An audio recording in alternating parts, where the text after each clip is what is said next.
Hello, and welcome to episode 50 of Forest Focus, brought to you by the USDA Forest Service's Pacific Southwest region. We are excited for our 50th episode. There is cake in the balloon-filled studio today. It is covered in Gorp trail mix. That's good old raisins and peanuts. And the decorations all are pine-scented. Makes sense, right? This show's topic is wood innovation and biomass utilization. Now, looking back at previous episodes, we have covered urban forestry in episode 9 and a Nature's Benefits 101 in episode 19 that are certainly in the same circle of discussion. Looking at the list of the benefits of nature, water, carbon, local economies, timber and wood products, and recreation, I'd say we are going to take some good chops and cut into the timber and wood products, one of nature's benefits. So we have a lot to get into with some amazing guests calling in, and then of course, cake. Let's begin. We are going to be talking about wood and biomass utilization. What is that? I'm going to take a stab at this because I think I have an idea. All right, so it's going to be, if we have all these trees on the national forests, and a lot of the times we're doing wildfire mitigation. We're doing, just mechanical thinning and fuels treatment, basically trying to make the forest a healthier place, and better ecosystem. There's also fires. If you go through a burn scar, you're going to see lots of wood, timber cut down, logs stacked up. Well, they got to go somewhere. They got to do something. And why waste that? So I'm thinking wood and biomass utilization is taking wood from a national forest and actually doing something useful, like new innovative things to provide everyday things to people. But the biomass side of the house, maybe that is that fuel. Well, I'm not going to be able to answer these questions. That's why I have Jim DiPasquale here, and he is going to actually answer these questions for us. So without further ado, here is Jim calling in from his office. Thanks for joining us on the show, Jim. Oh, and was I close? Was I way off? Hey, thanks, Paul. You were pretty close there. And so, what we're trying to do with the wood and biomass utilization, it is just take the material that's already being pulled from the forest as a result of all those things you mentioned: timber harvests, fuels reduction projects, thinnings, and finding a home for that material. And so this includes everything from innovative markets, like you mentioned, to the standard traditional outlets like sawmills and bioenergy facilities across California. So let's explain to the listeners, why do you know this stuff? You are the wood and biomass utilization specialist for the Pacific Southwest region, also known as Region 5, for the U.S. Forest Service. Can you explain or tell us a little bit more about your career? Yeah, so I started out with the Forest Service as a silviculture forester working on the Medicine Bow National Forest in Wyoming. Working in silviculture mostly, and then, coming to Region 5 and working in the utilization program. Before that, I got a master's in forestry from Northern Arizona University with a focus on utilization and forest operations.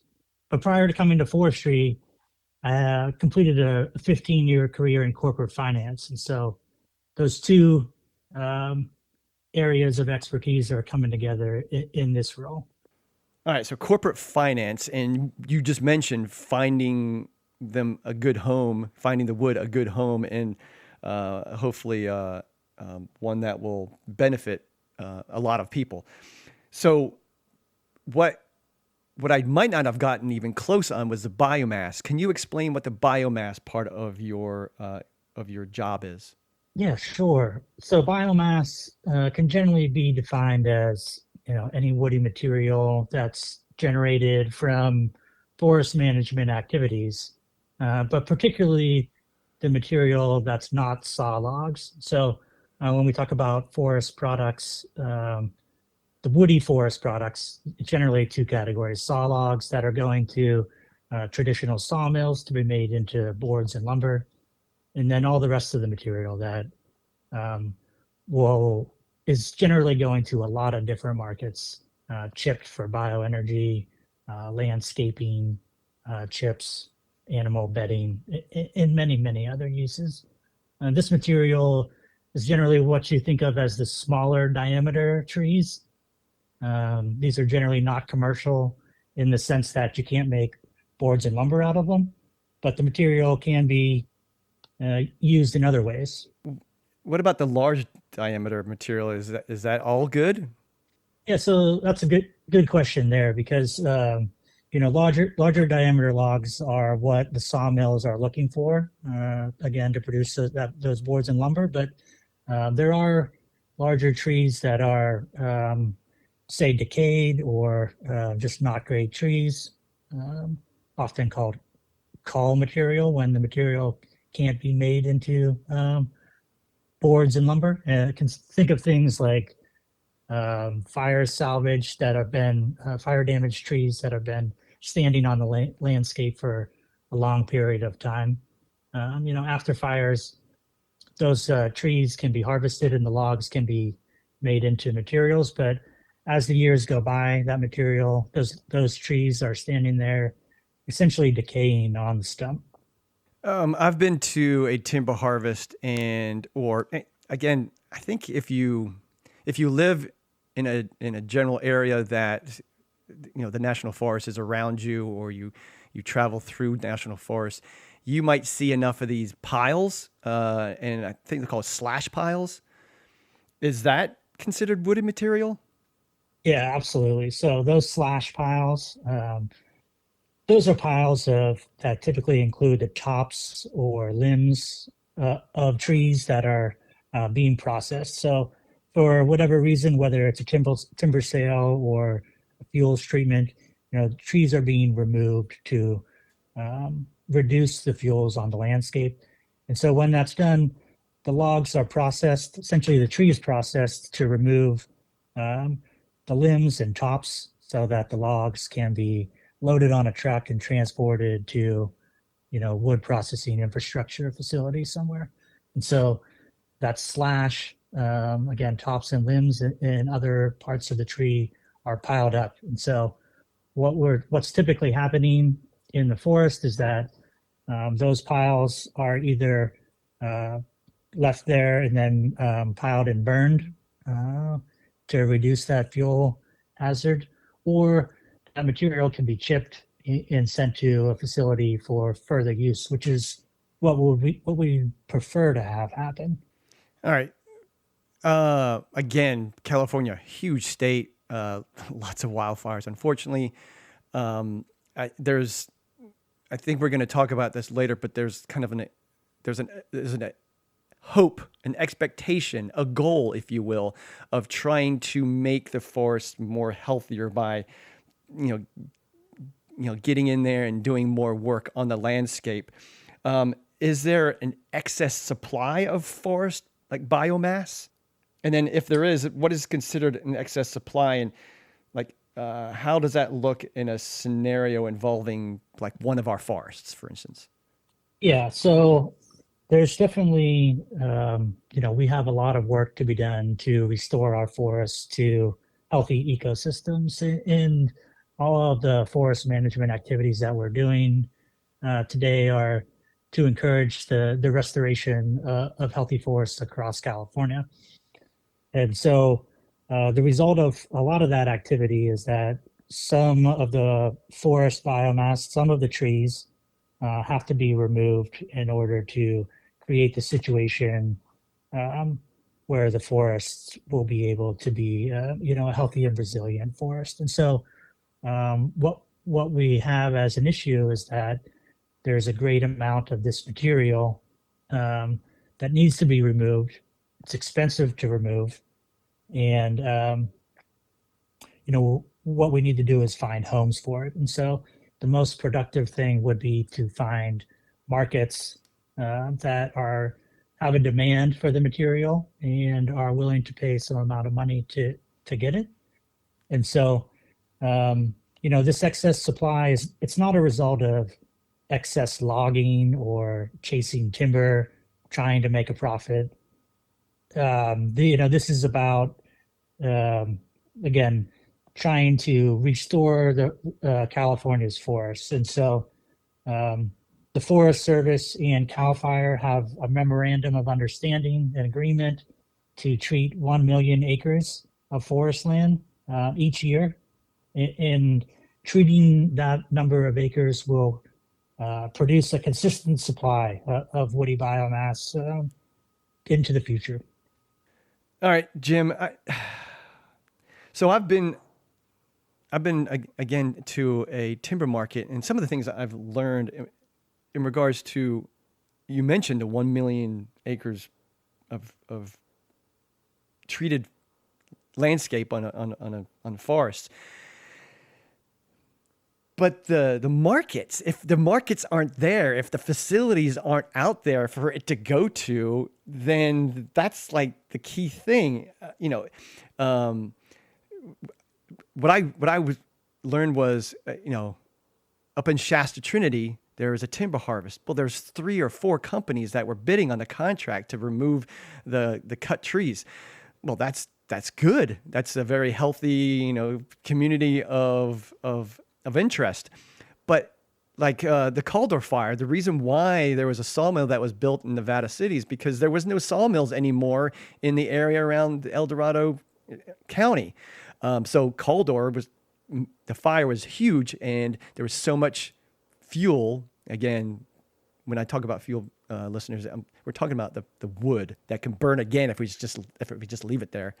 So to get that out of there, they had to build a new sawmill, which is great for obviously jobs, the economy, and wherever that facility might be located. Is that right? Because I mean, again, we can treat 1 million acres, but it's got to go somewhere. Jim, what do you think? Yeah, Paul, you're hitting on a really great point there. And so, we've talked so far about the supply of wood and biomass that's available in the forests and that, is looking to be removed. But the other side of that is, a market demand for that material. And so, across California, the market is very different. And so in certain locations, there are, traditional sawmills and bioenergy facilities that are using this material and have been for many years. In other parts of the state, around different forests, there's really a lack of markets for this material. And so what that means is that, the pace and scale of treatments that can be happening on the forest, the amount of forest restoration that can be done is sort of limited by the ability to move this material off the forest to a market. So in order to increase that effort, we need to further expand what we would call wood processing infrastructure and other offtake for the supply of biomass. And so that's where, as you mentioned, industry really comes into play. And so what we need is for some of this industry to use saw logs and biomass in many different locations across the state, and so that the material coming from this forest can be used locally. So transportation is a very big issue in California, and that the cost to transport this material from the forest to a facility is quite significant. So we need a distributed network of industry that would utilize this material. And so that's what the Forest Service's wood utilization program is all about. Yeah, so great, because we're leading up to talking about the actual program that you're a specialist of. Before we do that, in regards to treating that 1 million acres a year, are we treating the 1 million acres a year? And what does treating mean, just so the listeners kind of understand that part? So we are working towards a goal of treating 1 million acres a year. And so we haven't reached that yet. And, there's still work to be done. And when we talk about treating acres, we're talking about all the levels of forest management that we see, everything from harvesting, timber harvests, logging operations, um, mechanical thinning, hand thinning, different fuels, treatments, even things like prescribed fire. Um, all those acres that are getting some level of treatment that will help restore our healthy forests are being counted there. And so, you know, we're working towards that. The Forest Service's wildfire crisis strategy is supporting that effort. Um, there's 7 wildfire crisis strategy landscapes in California, and um, the additional funding and focus on those areas is helping us to increase the number of acres that are receiving forest management treatments. We'll provide the links so people can learn more about the wildfire crisis strategy and those landscapes in the description page. Jim, one of the things I wanted to bring up also is I don't want to necessarily put a timestamp on it. Yes, we're recording this in roughly August of 2024, but the 1 million acres treated this year is not something new. We've done things like this in the past, and I'm sure we're going to do things like this in the future. Is that a good assumption? Yeah, I think that's a good assumption. So the memorandum of understanding between the two agencies is putting a goal out there of demonstrating that we want to get this work done, that we're working towards those efforts. But in addition to that, because of this agreement, we're seeing more funding going towards those treatments, and so there's dollars associated with it completing the work, and so it's not just talk. There's actually the resources being put behind it to make it happen. Yeah, one of the things I've heard is, again, the idea that we can I'll obviously put this on paper and say, yeah, this sounds like a great idea. It still requires people power, and to be able to have enough crews and resources and funding to get out there and actually do the work on the landscape is a whole nother ball game. So, but part of that, the program that you're involved in, is going to be one of the catalysts that move the ball forward on the field, if you will. So tell us about the Wood and Biomass Utilization Program. Right. So the goal of the Forest Service's, Wood and Biomass Utilization Program is basically to help retain and expand competitive markets for wood processing in California. And so those efforts, having that wood infrastructure will support the forest ecosystem restoration across the state.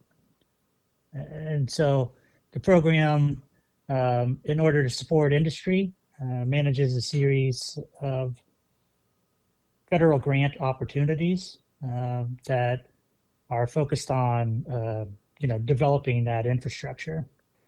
In regards to the grant programs, what we'll do is we'll share a few of our stories that we've highlighted on our website, and that'll be in the description. And then we'll also provide the listeners the website that takes them to the Wood and Biomass Utilization Program, so they can learn more. But in regards to the grants, I remember sharing this quite a few times on our website, how this much money went to this company, this much money went to that corporation, or what have you, and it was, to me, it was quite significant, and it's and widespread, if I can say that as well. But what are some of the grant programs that we have access to? Yeah. So we do have, like I said, a series of grant programs, and so um, the oldest and the most well known is the Wood Innovations Program, and it supports um, stimulating wood markets. And so the grant is available to a wide range of projects, everything from upgrades in existing facilities to uh, supporting the development of new infrastructure, but also includes efforts on the research side, looking at new markets and looking at development of new technologies, things like mass timber and biochar are um, two markets that have recently been a focus. But the Wood Innovations Program is generally very broad and focused on generally any kind of utilization. Um, the second program is Community Wood. That one is focused on having a thermal element. So essentially, that the wood or biomass that is being used at the facility would be producing heat as one of the main products. And so you might think of a wood boiler or some other process, that a combined heat and power system that was sending heat to a kiln to dry wood. Or another recent example are several ski areas that have in the past run on natural gas and are now switching to biomass to supply both the electricity and the heat for their resort buildings. The Wood Product Infrastructure Assistance Program is a newer grant, and it's focused on facility infrastructure, and so specifically facilities that are using wood from national forests. And so there's a big effort to upgrade the capacity of existing facilities, as well as support the retrofit or restart of idle facilities, and then also to help businesses that are looking to start a new facility in the wood infrastructure area anywhere in California. And then we also have programs focused on firewood banks. And so a firewood bank is, um, generally similar to a food bank, but instead of food, there is an offer of wood to be provided, firewood to be provided for heating homes in the winter months. And the last one is a temporary bridge program that's focused on logging operations, that the bridges will protect water crossings so as to prevent damage during um, any kind of a treatment that involves mechanical equipment. Yeah, so it's interesting. There's a, I don't know if I don't know if we can share this, but I will see if we can try the recent chart, if you will, of who received grants, what the company, what it was for, the amount. Again, very transparent. Just glancing at it and listening to what you just said, Jim, lots of upgrade to equipment, expansions, housing construction, greenhouse heating, skidder to improve productivity. So a lot of that type of money, or at least improvement to help these companies continue to launch further into this effort. Yeah, so this, there's a lot of good, there's a lot of great effort going on here. And so this year, across the region, we saw 29 projects funded, almost $13 million, including 2 projects in Hawaii and 1 in American Samoa, 3 tribal projects in California. So there's a lot of good momentum going on. And as you mentioned, the projects are very diverse. There's a lot of equipment upgrades on current facilities that'll increase capacity, but there's a lot of um, very cool and unique things that are happening. So, one of those is, as an example, is Kadama Systems and what they're doing. They're a technology company that's, working on an effort to change the way that some forestry equipment is operated in the forest. And so they're working on, developing a Wi-Fi grid on harvesting operations and using, a remote controlled and semi-autonomous skidder, which is a large piece of forestry equipment. And so, it offers both, could potentially offer both a savings in cost as well as, getting a human being out of what is, considered a dangerous situation when operating heavy equipment in a forest environment. And so, there's potential for real development there, and it's really cool to see, another California market, the technology sector, stepping in and working with a couple of loggers to develop these kind of new solutions. And so, another highlight maybe would be the mass timber projects. And so, mass timber is an engineered wood product that essentially produces a material that's stronger than boards alone. So we're seeing more and more in California the development of mass timber buildings. So one interesting project is supplybank.org. We'll be constructing a mass timber building. So supplybank.org is a nonprofit, and working with other nonprofits, they're attempting to build a facility that would house a group of nonprofits in a single location, be open to the public, and the public would be able to see a building, a large building that's not built out of concrete and steel, that's instead made of mass timber. And so there's a great opportunity for outreach and education with something like that. Yeah, I think we briefly talked about this as we were leading up to this call, how the forest wood lab, I'm not sure, I forgot the name of them, but yeah, the idea of trying to create stronger structures from wood that are also fire resistant. So I've seen that. I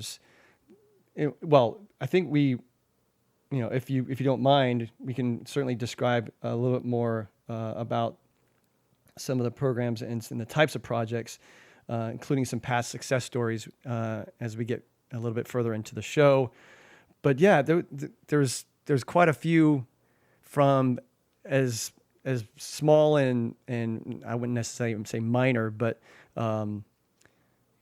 something that people see on a day-to-day basis. They actually utilize it in a store or facility. But then there's, like you're saying, the bigger projects where they're trying to expand into a gigantic building in a mass in a very large city. So interesting stuff. All right, so Jim, and real quick before we move on, you mentioned America Samoa and then Hawaii. For the listeners, just as a reminder, again, the Pacific Southwest region, we are California. We're also Hawaii, even though they don't have a national forest there. But we also cover U.S. affiliated Pacific Islands, which America Samoa is one of those. So really interesting stuff too, because there's really interesting wood coming from those islands. Yeah, that's a great point. So, we do support the wood utilization efforts on those islands, and there's definitely a need. And the dynamics are different than what we see in California. And so, we get into things like invasive species versus natives, and just a whole different set of dynamics. And so there's some cool projects this year in Hawaii. There's a gasification project that would turn green waste into compost and electricity. And then, and that could be used for soil amendments. And as with everything on Hawaiian Islands, there's, if it's not produced locally, there's a significant cost in bringing it to the island. And so producing this kind of compost and soil amendments from green waste is a fantastic benefit. And then there's another project that is helping a biomass power plant on Kauai as part of the green portfolio of Hawaii Electric. And so, just another effort to take what is green waste or excess biomass in overstocked eucalyptus plantations and use that wood to produce electricity while also, helping to restore the forests. And then on American Samoa, a grant is supporting the development of a sawmill. It's one of, if not the first, it could be one of the one of, if not the first commercial sawmill on American Samoa. So very cool to see that sawmill would be used to produce, boards from mostly storm damaged trees that are coming down and don't have a home. And so that material can be redirected from landfills to, a greater use in the community. Yeah, I would think that just the footprint of the islands alone are so minimal to, a state as large as California, but the impact is felt almost immediately, where they don't have the ability to have the mainland access, and their facilities and resources are limited. And again, trying to do that circle of life where if they can return things back or reuse them and stay green, absolutely, it's going to be a massive game changer for any of the islands out there. All right, Jim, this is all fascinating, but just thinking about again these smaller markets and maybe smaller impacts. We talked about the 1 million acres really making an impact. Well, I see this word here, mass timber. That has to be something that really puts a dent in the treating the landscape. So tell us about what mass timber is. Yeah, right. Mass timber is it's an innovative new product that bonds layers of wood together to make larger, stronger building materials. Essentially, it's boards of wood and an adhesive, and then that together can create beams and columns and walls. And so, mass timber can replace concrete and steel in construction of larger buildings, and it's more sustainable. Engineered wood products like mass timber continue to be a developing market, and when you think about the size of the construction industry, there's a great potential for growth there with swapping, a wood product for what's historically been concrete and steel in these larger buildings.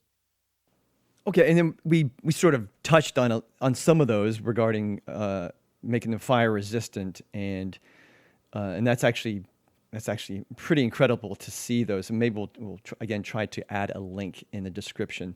Now, how is California doing in regards to producing and using mass timber? California continues to lead the country in the use of mass timber in new buildings. And so we're seeing great development there. However, California doesn't have mass timber manufacturing in the state.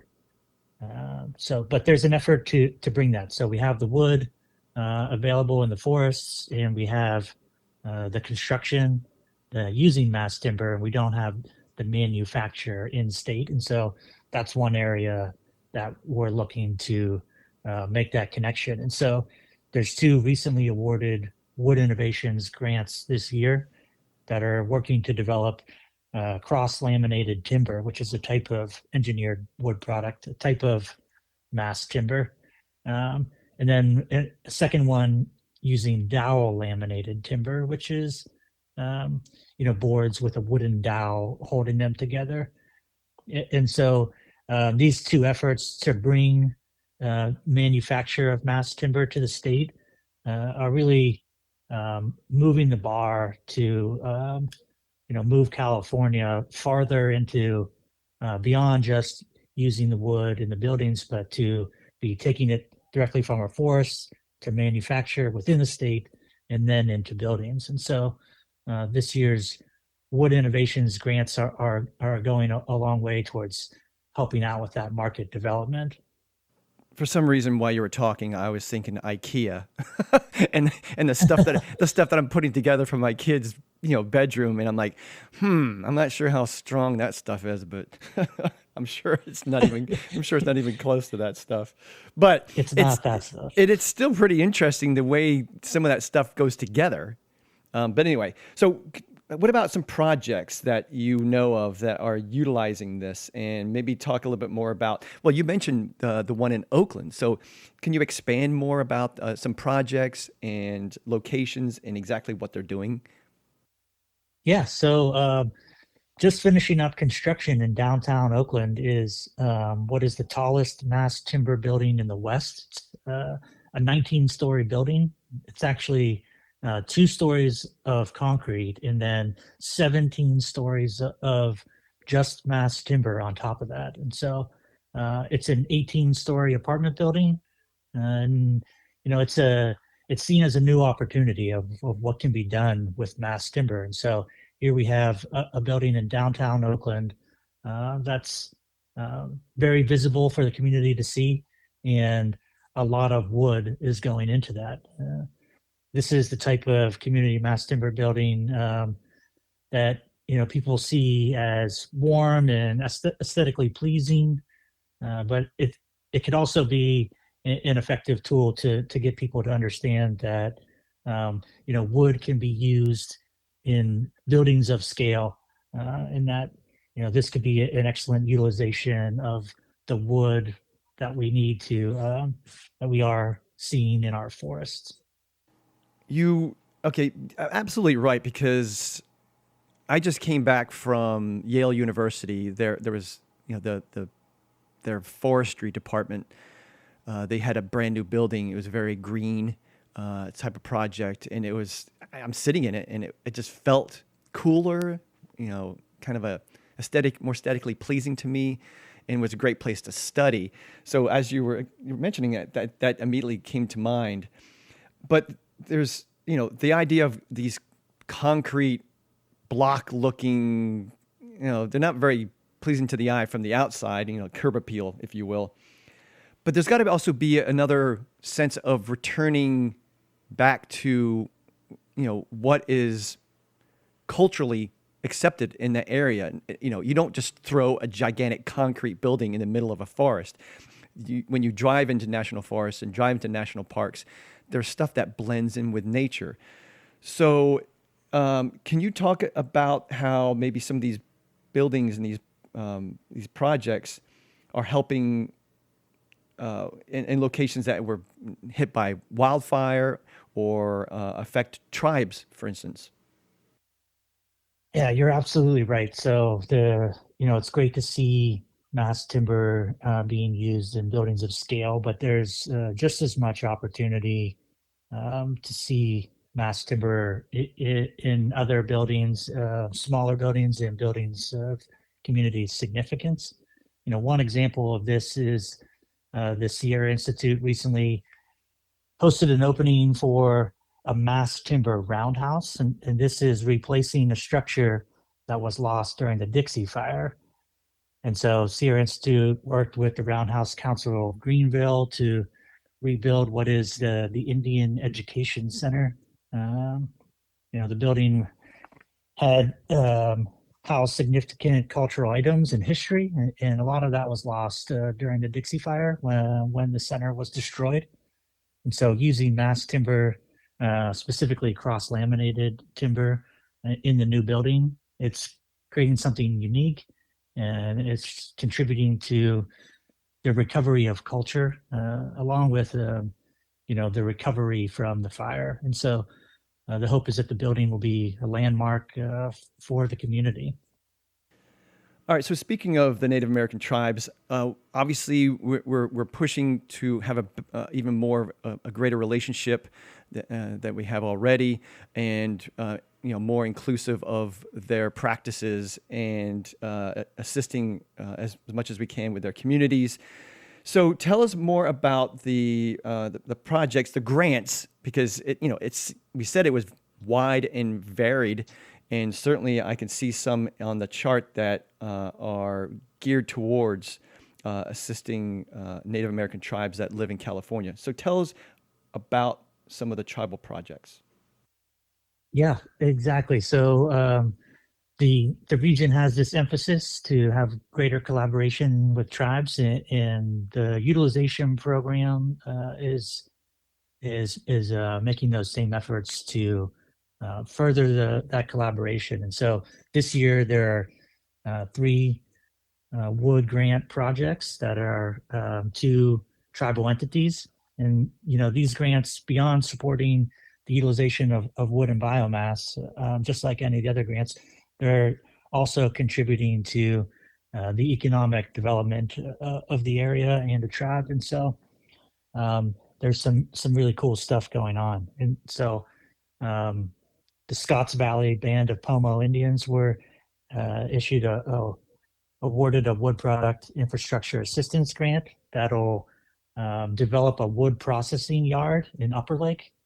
And this yard will take logs from the Mendocino mostly, and then turn that into wood chips that will eventually be used in a bioenergy facility to produce electricity. So good stuff happening there. The second project was to the Redding Rancheria, and this project is early stage development, but it's looking at turning biomass into hydrogen, so green hydrogen. And so there's a lot of cool stuff happening in California, looking at converting biomass to hydrogen, and then there's a lot of development still to be done, but very cool to see one of these projects moving forward. And the third project is the La Jolla Band of Listeño Indians down in San Diego County, and their grant is to start a sawmill. And the purpose of the mill is to remove oak trees that have been infected with the gold spotted oak borer to prevent further damage to what is a valuable cultural resource. And so, the mill will take these damaged trees, insect damaged trees, and then turn them into products that the community can use. So a lot of good stuff happening there. And the other great thing about the La Jolla Band sawmill is that it'll add wood processing capacity to a Southern California landscape that right now is lacking in wood processing infrastructure. And so, one of the challenges that we have in Southern California is that when we have forest management activities across the forest, and we need to remove some of those fuels, we don't have a lot of great places to take it. And so the addition of a sawmill in that area will definitely help support wood markets and help with the removal of what are hazardous fuels from thinning projects and other efforts across those forests. So Jim, an interesting aspect of what you're bringing up is, California is a huge state, and the Pacific Southwest region, we have 18 national forests, but those 18 national forests are vastly different from each other. We have zones in the north that are completely different from the zone of national forests in the south. And with that said, we have this gigantic Central Valley. So what I'm getting at is, versus certain states in the rest of the country that might have better access to something, or they don't have as much land to manage, and having the Native American aspect, the gigantic, huge cities aspect, to having a Central Valley as we do, the Sierra Mountains that we do, the different climates, the water that is precious to us, to certain cities coming from certain locations. All these things must be very difficult to kind of comprehend, collect, manage, and come up with a plan to do exactly what we're talking about, which is, forest management, take the fuels off the landscape and utilize them in a certain way, because each location, each region is different. What are your thoughts about that? That's definitely a great point. So utilization of the forest products is definitely local. You nailed it with the variety of zones across California, the variety of treatments. You have a lot more, timber harvests in the northern forests. You have significantly more fuels issues in Southern California, and so there's no one solution from a utilization aspect, and there's different industries, there's different markets that are going to be the they're going to help us to move towards healthier forests and healthier ecosystems. And so we have to do a lot of different things, but the great thing about California is there's tremendous people, tremendous land, and there's opportunity to do all this stuff. There's great investment and there's great interest in having a healthier environment. And so while we have these challenges, it's a great time to be working in this area, because we have a lot of opportunity to make a real difference. Writing things down, even different trees, different elevations, different insect, management, invasive species, population, tribal involvement.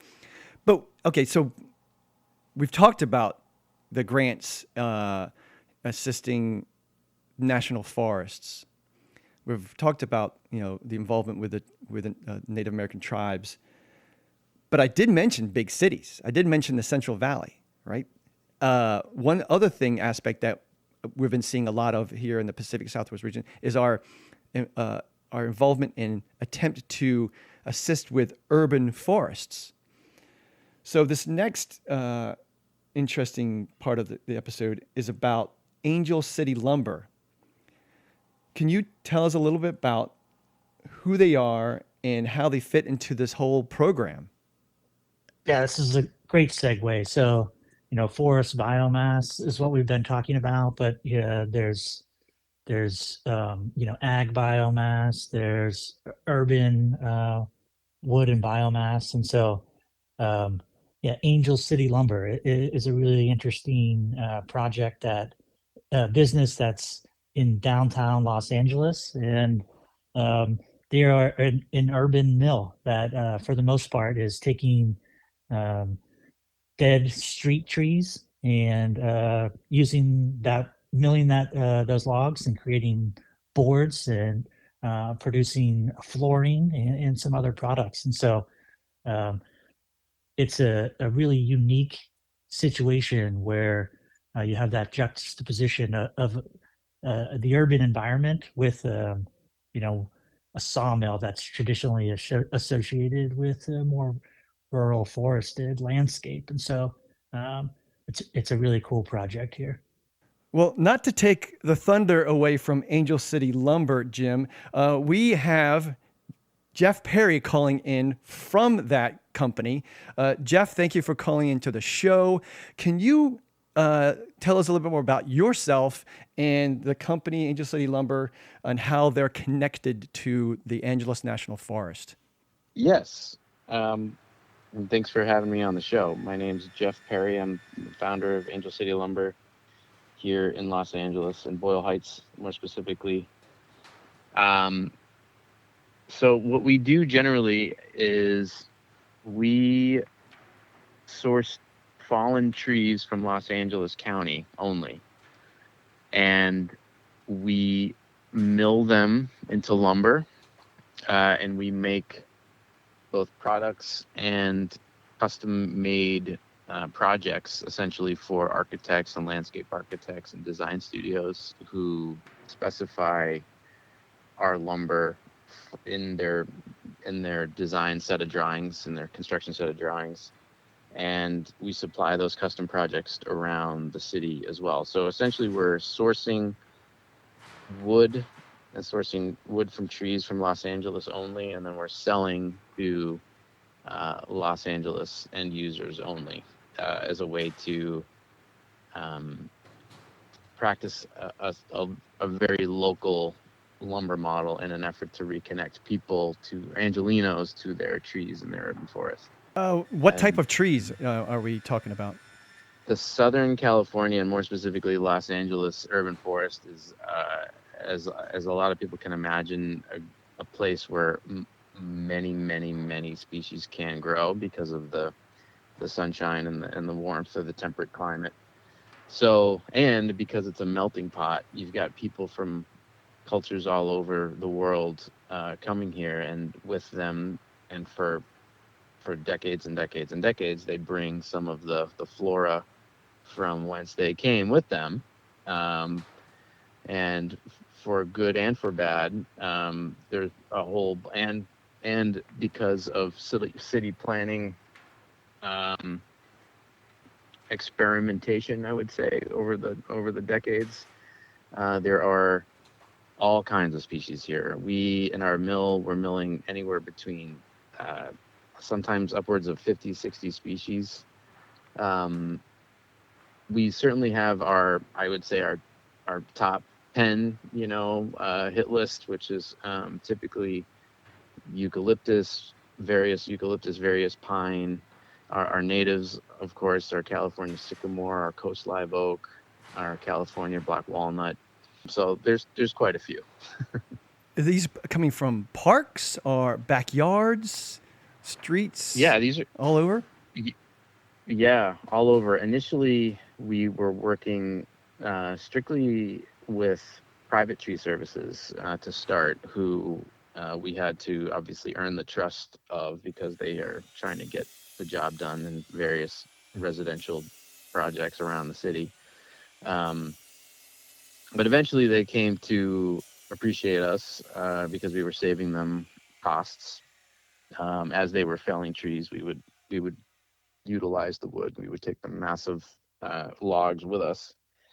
So our network expanded of private tree services, and then as time went on, certain municipalities, City of Burbank was the first, started interfacing with us to say, like, hey, we could actually use some help managing, quote unquote biomass from our urban forest. So if you guys want to jump in, that would be great.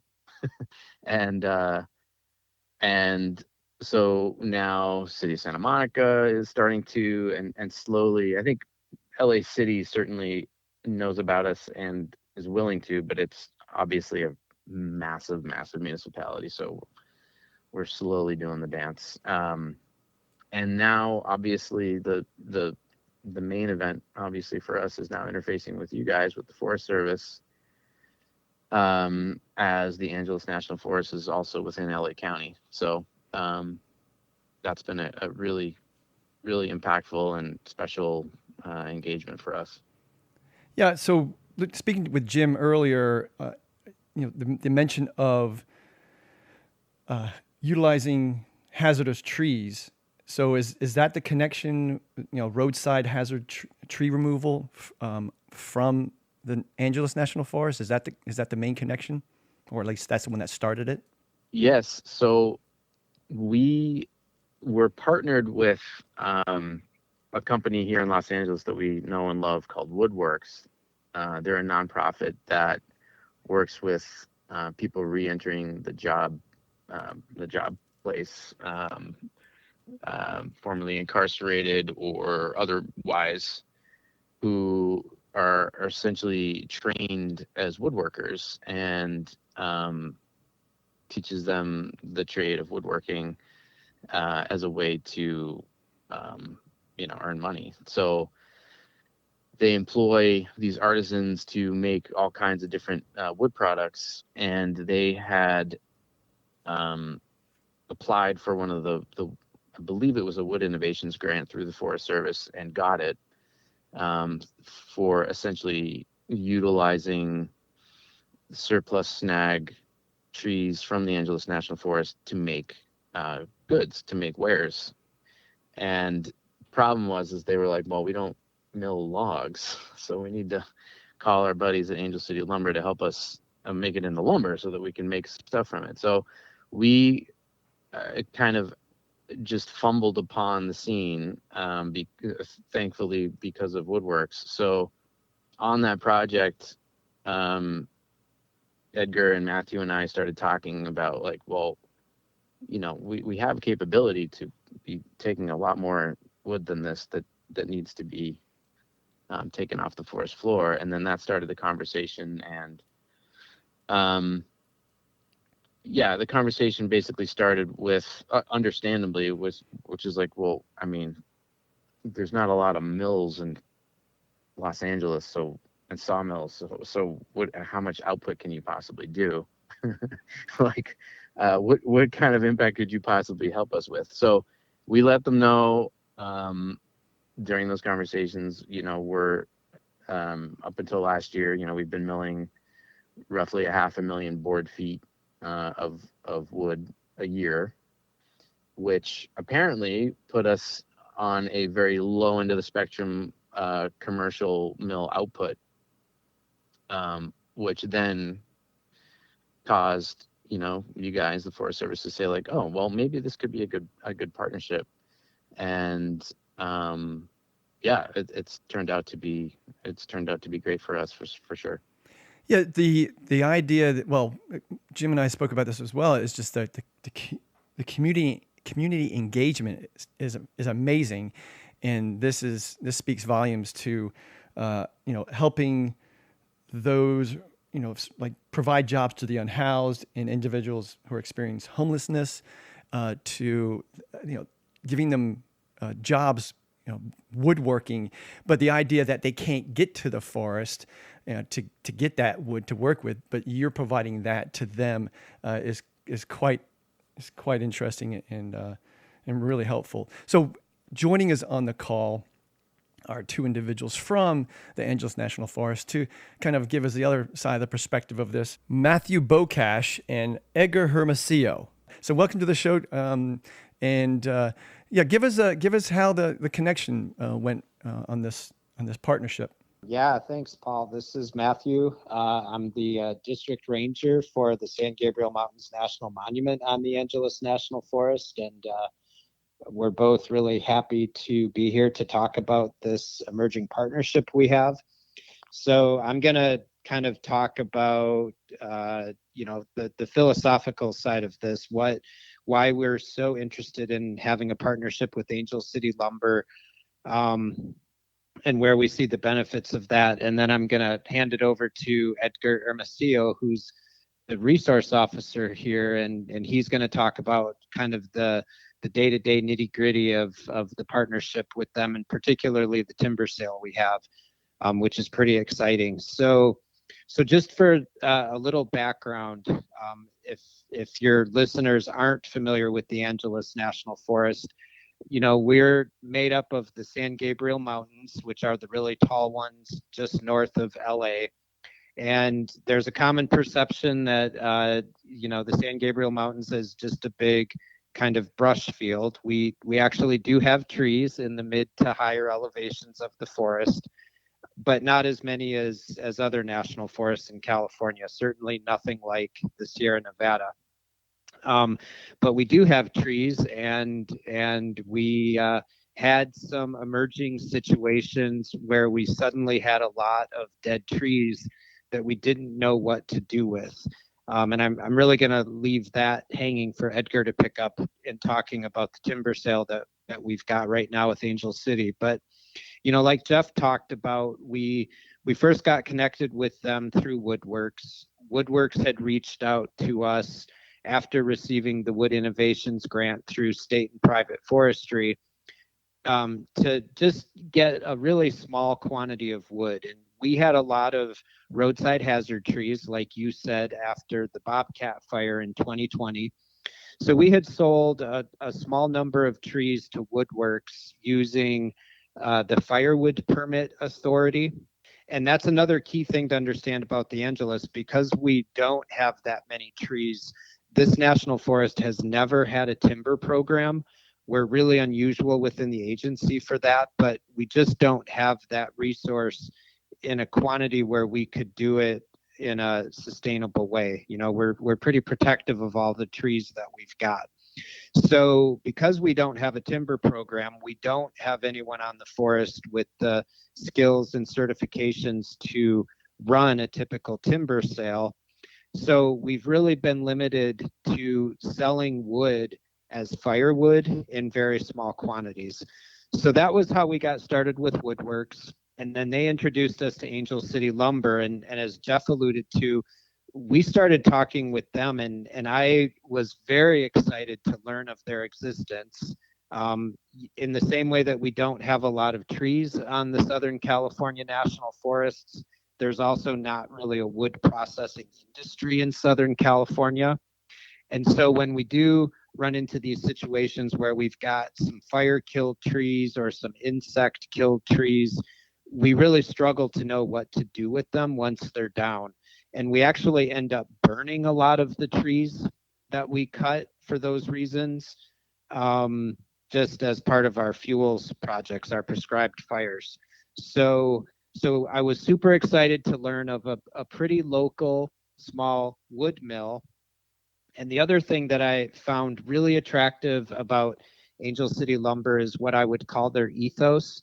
So, you know, Jeff talked about being really focused on Los Angeles and the urban population of Los Angeles, and really having a mission of connecting the urban population here to their natural resources.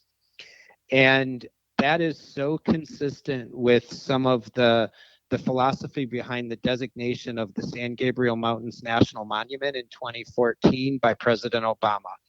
You know, if you read that presidential proclamation naming the monument, one of the things it talks about is how important the Angeles National Forest and the San Gabriel Mountains are as green space, as outdoor space, and as a source of natural resources for the enormous urban population of LA.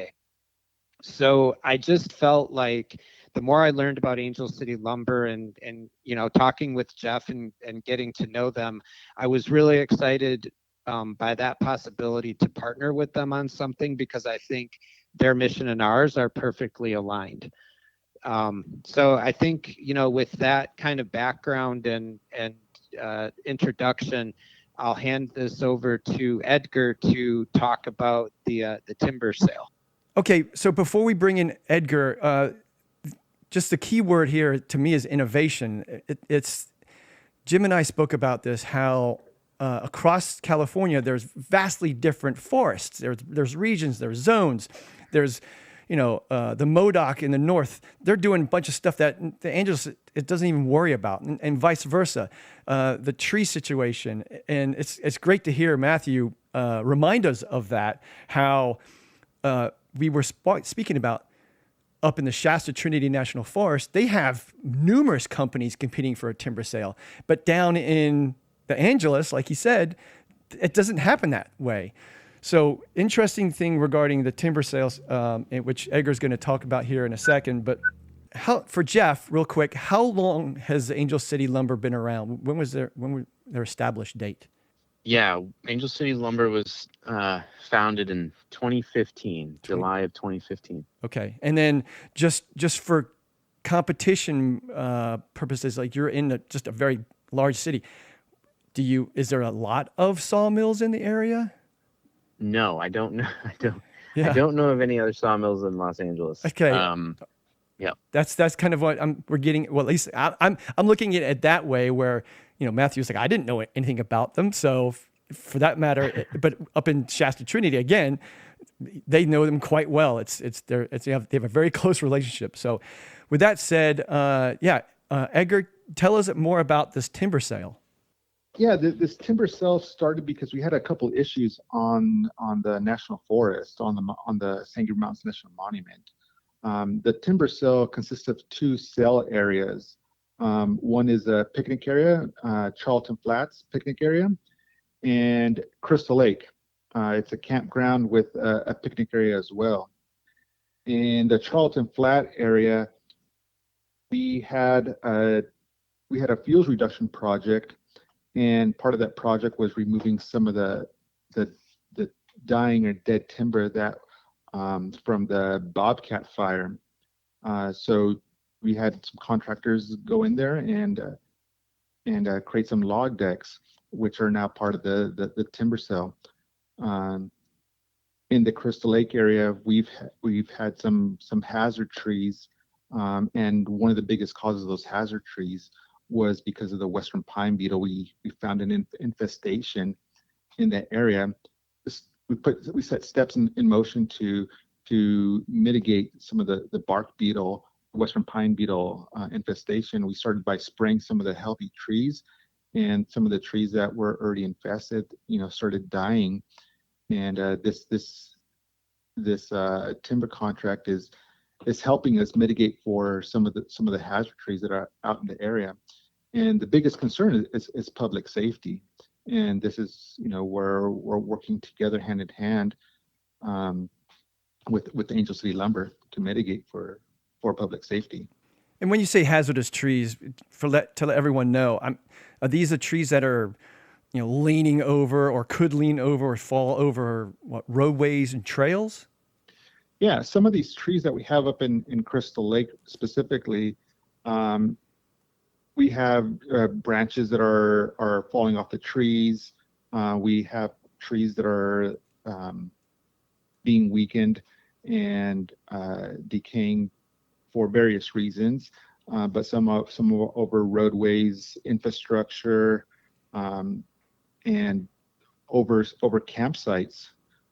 So, and that's very important to us to mitigate that for public safety. Yeah, when I go camping, when I used to do a lot of tent camping, we learned about the widowmakers, these massive branches that could fall in the middle of the night, and you're done for. But that's kind of really important, and another safety message for the listeners, by the way. When you set up your tent, look up, and if you're underneath a dead, dying tree, you might want to pick a new spot. But now, Jeff, for you, we obviously had this huge campaign against tree mortality. There was a lot of speak towards it. We even had a task force at one point talking about all the dead, dying trees in the state due to drought, and then the bark beetles come in and really make a mess of it. But can sawmills use wood that's been affected by bark beetles for dimensional lumber, or is it kind of off the table? Yeah, that's a great question. And I do think what we're doing is working. I don't mean to sound self-congratulatory here. I mean it kind of objectively as I can. I think what we're doing is, and maybe because we don't know better to some degree, but we're utilizing trees that I think some sawmills are not used to using, species and condition. In the case of bark beetle, we're not really innovative. I mean, people have been there is a market for fleck, for beetle kill fleck, and that blue in the pine. So we're not pioneers in that sense, but to your point, I think from conception of Angel City Lumber, we're always taking trees that most people would not think as lumber trees, and we are making lumber from them. So, and frankly, I think because a lot of the trees, both in the urban forest and in the Angeles National Forest, um, because they're not, cultivated for harvest, there's a certain, character grade to it that is really pretty. And like I said, the design community, who we really rely on for our business, really sees the value in not only the ethos, as Matthew was talking about, which I'd also like to speak a little bit about, but also just the general aesthetic is really pretty. Um, and I would say too, just about dimensional lumber, we do cut dimensional lumber both from urban trees and from the Angeles National Forest trees that we're getting: ponderosa pine, Jeffrey pine, hybridized Jeffrey ponderosa pine, incense cedar. Um, but what's something that's really opened up for us, not only just from more trees to mill, it's opening up a structural component to our offerings. We've been specified in a couple of projects in the city where certain architects had been really itching to utilize us for structural timber.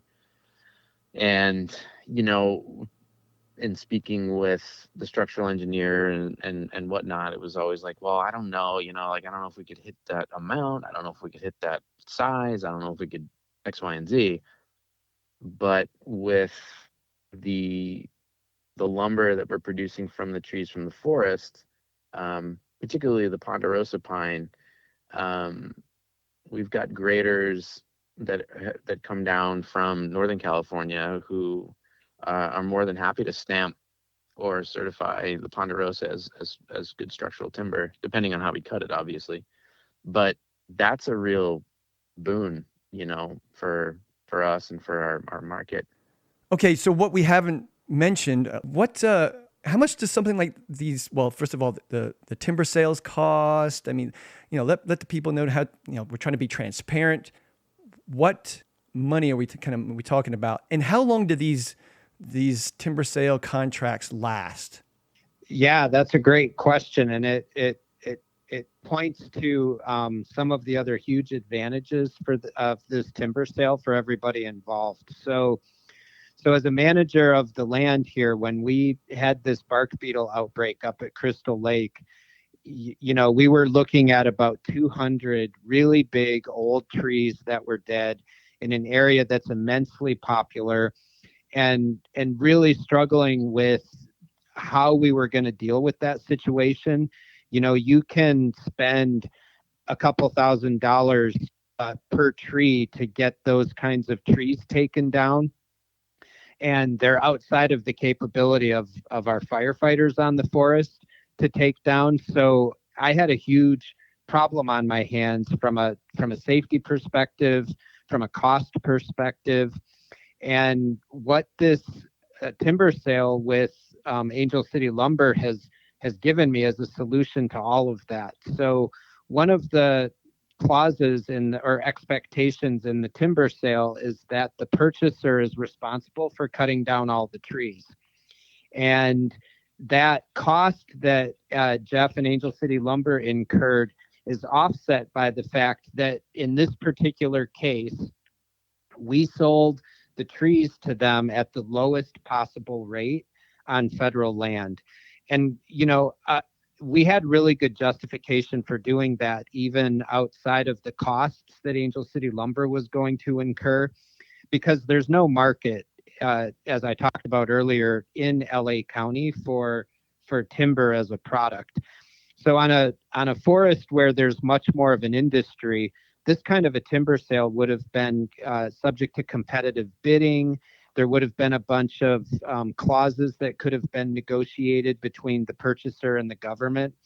But this one was a very simple, direct sale. We didn't advertise the opportunity because there was no one to really advertise it to. And so in the case of these simpler timber sales, the way that the rate is determined, it's just a flat rate. And since there's no competition here, and really Angel City Lumber in a way are doing us a favor and doing the American taxpayer a favor. Look at the thousands of dollars we didn't have to spend trying to make that campground safe again. We were very comfortable selling the wood to them at the cheapest possible rate. And I don't even want to tell you what that total number is. It's a little surprising. And again, it takes into account how much money Angel City Lumber were going to have to spend getting the trees cut down and also transported to their mill. So, they are getting a source of pretty cheap lumber. And like Jeff was talking about, especially these trees that are really recently killed up at Crystal Lake, they are saw lumber quality. So it's giving them a chance to branch out into some different areas than they were doing before. And for us, it solved the problem I had in terms of public safety and just the cost that we would have incurred trying to get those trees off the forest. So I just think that this arrangement has been a huge win-win for everyone. So Matthew, you won't release that information, and you're holding something. Are you? All right, no worries. But is this like a first-time thing? Because now that you keep on talking about it regarding timber sales, this has never happened before. So I've been on the Angelus for 8 years, and I've spoken to colleagues who've been here for much longer. No one that I've spoken to on the forest can remember the last time that we had a timber sale here.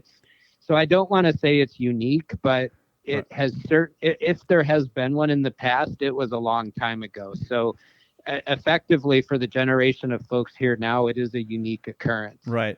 And then that's I'm glad you brought up the bidding situation, because that answers what I was referring to with the Shasta Trinity. And I asked Jeff about the competition in the LA area. So no bids. Interesting. What about the length? I mean, how long does this go on? Is there an end to it? And then, of course, I mean, if this is one of the best things that could happen, why not continue it each year? Because I think there's a lot of trees out there that need to be removed. This is Edgar. I could take that question. So this contract is for the length of 1 year, and as Matthew mentioned earlier, we're not a timber forest, and we have these limited number of trees that we can sell. A lot of the rest of the trees are being used for the public enjoyment. Okay. All right. Well, okay. So speaking of trees, the ones that get taken, Angel City Lumber grabs them. So Jeff, what's going on with these trees? Where are they ending up? Do you have any products that people can see, or projects where the end result is it's forest to whatever, to building, to bench, or whatever the case might be? I'll first just say, we work with a lot of residential people also. We work with people who donate their trees to Angel City Lumber, and we sell products out of our store, and calling out exactly where the tree stood and what species it is. And we actually try to pair people up with, hey, where are you from? Oh, Echo Park. Oh, well, we have an Echo Park Black Walnut right here. And oh, wow. So that brings us a lot of joy. But to your question, yeah, there's a lot of bigger commercial projects that we do all around the city that we pinch ourselves often to be like, I can't believe we're able to work on these projects with some of the biggest and best design firms in the city. I'll give you some ones that are already, completed, and I'll give you some that are upcoming or in process. But if you happen to be along the Sunset Strip in West Hollywood, the One Hotel was one of our first of the largest jobs that we've ever done. We got a lot of lumber off of the urban forest and into this one hotel. Also, the city of Santa Monica City Hall, Warner Brothers Studios, we've worked with, they're taking out a whole soundstage, and they're actually making apparently one of the most state-of-the-art sound stages in the world. But during the removal of the old sound stage, they had to take out a bunch of trees. And I pitched the architect on, hey, you guys should be utilizing this back into your design set of drawings, and they did. And so all of those trees are getting utilized back into the soundstage. The LACMA, the Los Angeles County Museum of Art. So there's a lot. There's a lot. Sounds like a lot. I could keep going and going, but there's a lot. I know you're like a proud father. Proud papa. Exactly. And then of course, referring to the Warner Brothers thing, I mean, Angeles National Forest is Hollywood's forest, so I'm glad you brought that one into the mix. And then how cool is it to connect, the product to, the tree location? That's, to me, I would love that, because, if there's something that you can turn to some people and say, hey, this came from such and such. That's a gorgeous grain. Oh, beautiful wood looking. Yeah, it came from such and such. That's also a neat way to connect to the community. It really is why we do what we do, is because a lot of times we're really trying to get away from wood shows up on a flatbed mentality, the disconnect, and having people really, it's just fascinating to me that people really, really love and connect with their standing trees in the urban environment. People get really, really upset when trees are threatened to come down. And so it's interesting to me that, we kind of omit the death process from our hearts and minds a little bit when a tree dies. and then we turn to status quo, and we're like, well, I don't know, I guess we just got to mulch it. And then we import all this lumber from all over the world. I just want to give a quick stat. So, and these are government stats. So this is not, this is off, Bureau of Sanitation's website. To some degree, there's Los Angeles County, as of, I think it was 2022, consumes about 2.64 billion board feet of lumber a year. And that's not sheet goods, and that's not, that's lumber. And I did a calculation, at least an anecdotal one, but I tried to get as rigorous as I could. And I said, well, given the 13% dieback in the urban forest in LA County, given the trees that, are coming down, or hazard trees in the forest, I'm basically calculating that we're north of 3 billion board feet that we're mulching. So what our whole thing is, well, wouldn't it be nice if Los Angeles supplied its own demand from its own forest? And yeah, that's cool and everything, but the reason being is because I think people would appreciate trees even beyond how they already appreciate them, and I think they would look at them a lot differently. And I think it just ties the connection a little more, and that's why we do what we do. No, I get it, and we've mentioned it a few times in the show, and like I said, there's a warmth, there's a connection with, now these products are creating buildings and apartments, and you can see that there's a glow to it, and I think that it's it's an easy kill when you put it up against concrete. So yeah, for sure. Yeah, so this thing that Jeff's talking about, on one hand, people have a relationship with trees, and on the other hand, people have a relationship with wood and wood products. And I really question if urban folks in particular even understand the connection. There's kind of that joke, where does food come from? The grocery store, right? For urban populations who are completely disconnected from how food is made and processed and transported.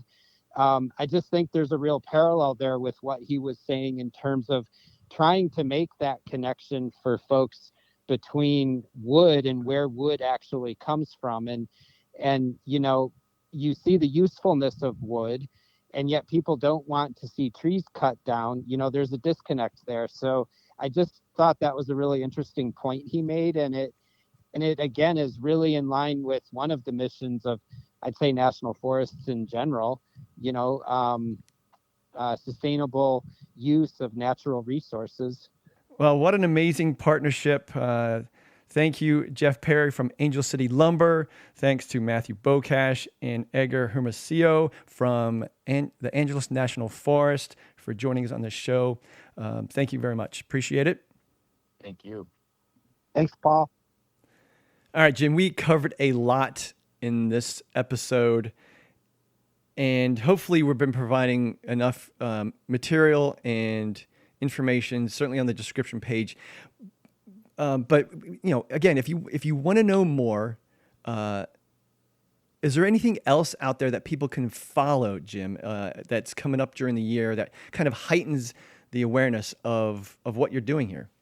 Yeah, there are some great opportunities to really get this information out about wood markets, and one of those things is every October there's a week-long what's called Forest Products Week, and it's celebrating wood markets. It's featuring sustainability and carbon storage in wood products, and really making an emphasis to get that information out to the public, to get some education and some publicity around all the good things that are happening in wood markets nationally.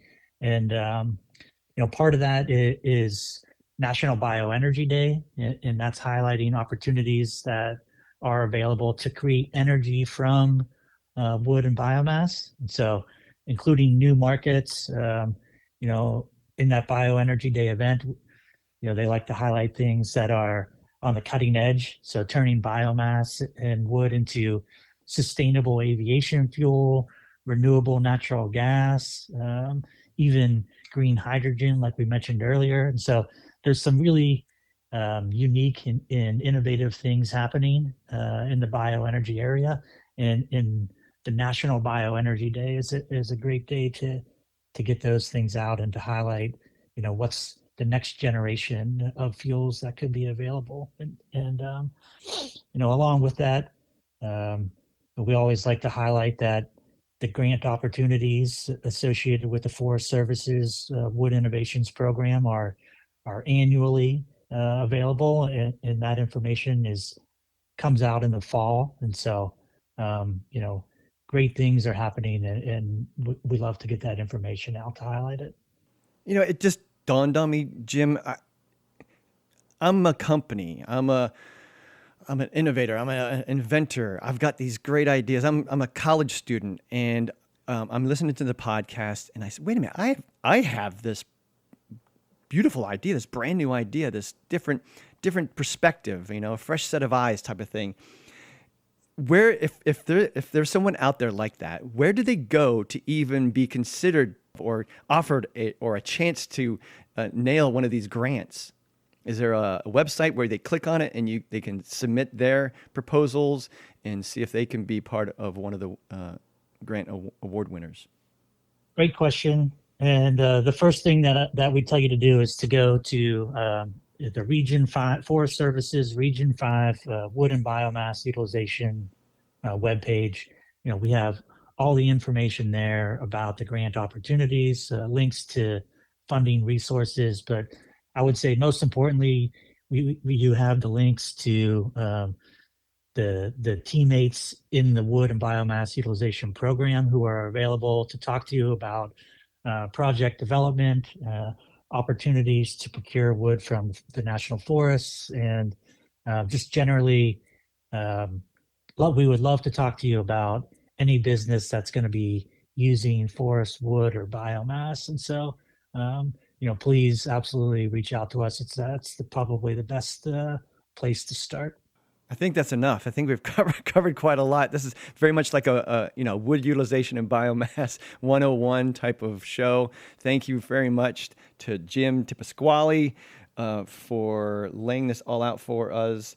And you know what? We look forward to hearing about maybe doing a focused podcast on one of these grant projects and seeing it come to fruition. Yeah, that would be fantastic. Would love to join you again, Paul, and talk in depth on one of these projects. There's so many good things going on. I think that would be a great opportunity. Appreciate you having me on the show. Enjoyed it a lot. All right, thank you so much. The community engagement and helping beyond our forest borders has been an interesting facet to this conversation. So potentially, we could see trees that are burnt from fires, destroyed from drought and beetles, or removed for hazardous purposes and thinning, turned into something useful from multiple different aspects. In building healthier forests, this is just a few options in removing the underbrush, the thick, cluttered fuel that you notice while driving through and around national forests. Well, it is time for cake. Thank you for listening. To find more episodes, search for Forest Focus Podcast wherever you get your podcasts. Until next time, enjoy your public lands. Please remember to recreate responsibly, know before you go, and learn what you can do to prevent wildfires. Take care.